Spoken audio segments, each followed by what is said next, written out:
What if I told you a simple dike? Just 2 lines, save a girl's life in the darkest alley of her town.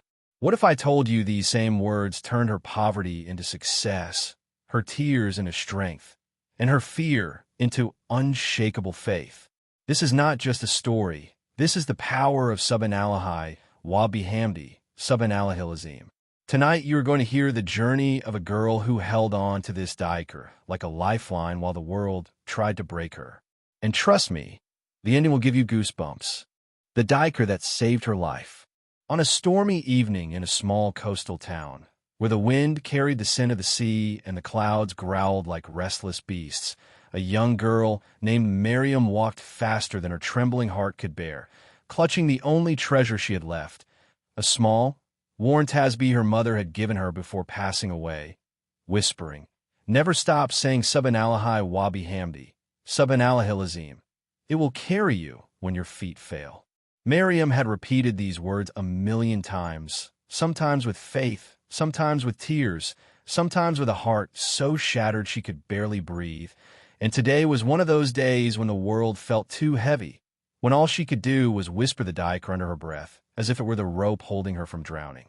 Her father had lost his job 8 months ago, her little brother was often sick, and her schoolmates mocked her worn shoes and low voice, calling her the quiet beggar girl. And every time she walked through the school gate, their laughter stung like needles. But she kept going, whispering Subhanallahi wa bihamdihi, Subhanallahil Azeem, because she believed Allah was watching her even when humans didn't see her worth. That evening, as she returned from the marketplace after selling handmade bracelets to support her family, the sky suddenly darkened, and a strange tension filled the air as thunder cracked so loudly the ground beneath her feet vibrated. Still she whispered her Dhikr, her fingers tightening around the tasbih, her heart beating like a terrified bird trapped inside a cage. The path to her home ran through an abandoned alley between 2 old warehouses, and though she hated passing through it, she had no other choice because a fallen tree had blocked the main road. She stepped into the alley, whispering the Dhikr faster, and the shadows seemed longer tonight, stretching like silent creatures waiting to swallow her. Suddenly she heard footsteps behind her, slow, heavy, deliberate, and she felt her breath freeze. She didn't dare turn around. She just walked faster, her whispered Dhikr turning into desperate breaths of surrender. Then a voice pierced the silence, low and threatening. "Stop!" Miriam's entire body trembled as she turned and saw a tall man wearing a hood, his face hidden except for his eyes, cold, hungry, dangerous. "Give me your bag," he ordered, stepping closer, and Miriam, shaking uncontrollably, whispered again, "Subhanallahi wa bihamdihi, Subhanallahil Azeem." He frowned, annoyed. "I said give it." He lunged forward, grabbing her arm, and for a moment she felt her world collapsing. But as his fingers tightened, lightning flashed so bright that both of them flinched, and in that split second his hand slipped on her wet sleeve, making him stumble. His phone fell from his pocket and landed in a puddle, crackling under the rain. "Idiot!" he shouted, releasing her to grab his phone.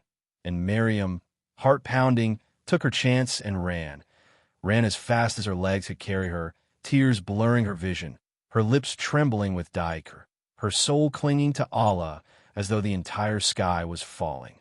She burst out of the alley and didn't stop until she reached the small bridge near the fisherman's harbor, where she collapsed to her knees, crying uncontrollably, whispering the Dhikr through her sobs, feeling both terrified and grateful that Allah had somehow saved her. As she cried, an old fisherman approached her, his beard white like sea foam and his eyes gentle. "Child, are you hurt?" he asked softly. Miriam shook her head, unable to speak. The fisherman sat beside her, silently waiting until her trembling eased. "Allah protected you," he said finally, his voice warm like a blanket. "Dhikr is a shield you cannot see, but it turns away what is written to harm you." Miriam wiped her tears. "But why is my life so hard?" she whispered brokenly. The fisherman looked at the waves crashing on the bridge. "Do you know why pearls are so precious?" he asked. Miriam shook her head. "Because they are born from pain. When something hurts the oyster, sand, dirt, it suffers, but it doesn't give up. It wraps the wound with layers of beauty until the pain becomes a treasure. He looked at her. You are doing the same with your Dhikr. His words struck her heart like a soothing light, and she felt something inside her shift. Hope, soft but real. The next morning, instead of taking the alley, she walked the long way to school, even though it meant waking up earlier. She still faced mockery from classmates, but this time she didn't shrink. She whispered her Dhikr quietly, letting it wrap her heart with strength. Weeks passed, and though life was still difficult, small blessings began appearing like stars slowly brightening a dark sky. One day a teacher noticed her handmade bracelets and asked who made them. When Miriam admitted she did, the teacher arranged a small exhibition during the school fair. Her bracelets sold out within an hour. A local businesswoman approached her afterward, impressed by her designs, and offered to buy bracelets from her weekly to sell in her boutique. In just a few months, Miriam's income helped her father restart a small carpentry shop and pay for her brother's medicine. Her schoolmates no longer mocked her. Some even asked to learn bracelet making from her. Still, she carried the same worn tasbih in her pocket, still whispered Subhanallahi wa bihamdihi, Subhanallahil Azeem every morning and night. But now the words no longer came from a place of fear. They came from gratitude. One evening, as she walked across the same bridge where she had cried months ago, she saw the old fisherman sitting there again. "Ah, the pearl has returned," he said with a smile. Miriam laughed softly. "My life, it changed so much." The old man nodded. "And do you know why?" She nodded. "Because Allah never leaves the one who remembers him." As the sun dipped behind the horizon, painting the sky with gold and pink, Miriam felt a peace she had never known before.